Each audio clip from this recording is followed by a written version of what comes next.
നമ്മൾ ചില ഇംഗ്ലീഷ് വാക്കുകളുടെയൊക്കെ അർത്ഥം മലയാളം അറിയാൻ വേണ്ടിയിട്ട് ഗൂഗിൾ ട്രാൻസ്ലേറ്റർ ഉപയോഗിച്ച് ചിലപ്പം പണി കിട്ടും.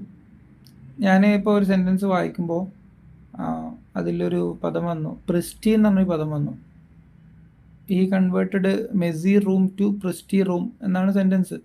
അപ്പോൾ മെസ്സി റൂം എന്ന് പറഞ്ഞാൽ കുഴഞ്ഞെടുക്കുന്ന റൂമാണ്, അത് പ്രിസ്റ്റീൻ റൂമാക്കി മാറ്റിയെന്നാണ്. അപ്പോൾ അർത്ഥം നോക്കിയപ്പോൾ പ്രിസ്റ്റി എന്നുള്ളതിൻ്റെ അർത്ഥം ട്രാൻസ്ലേറ്ററിൽ കാണിക്കുന്നത് പ്രാകൃതമായ എന്നാണ്. അപ്പോൾ നമ്മളൊരു ആശയം വെച്ച് നോക്കുമ്പോൾ കുഴഞ്ഞെടുക്കുന്ന റൂം പ്രാകൃതമായ റൂമാക്കി മാറ്റി എന്ന് തോന്നുമ്പോൾ ആ അർത്ഥം കംപ്ലീറ്റ് ആവുന്നില്ല, അല്ലെങ്കിൽ അത് യോജിക്കുന്നില്ല എന്ന് മനസ്സിലായി. പിന്നെ അതിൻ്റെ ഡിക്ഷണറി എടുത്ത് നോക്കിയപ്പോൾ കൃത്യമാണ്. പ്രിസ്റ്റീൻ എന്ന് പറഞ്ഞാൽ ഫ്രഷ് ആൻഡ് ക്ലീൻ ആയിട്ടുള്ളത് എന്നാണ്, അൺസ്പോയിൽഡ് ആയിട്ടുള്ളതെന്ന് തന്നെയാണ്. അപ്പം ഓക്കെ, സെൻറ്റൻസ് ക്ലിയറായി. അപ്പോൾ ഗൂഗിൾ ട്രാൻസ്ലേറ്റർ ഉപയോഗിച്ചാൽ ചില ഇങ്ങനെ അബദ്ധം പറ്റും എന്ന് പറഞ്ഞതാണ്.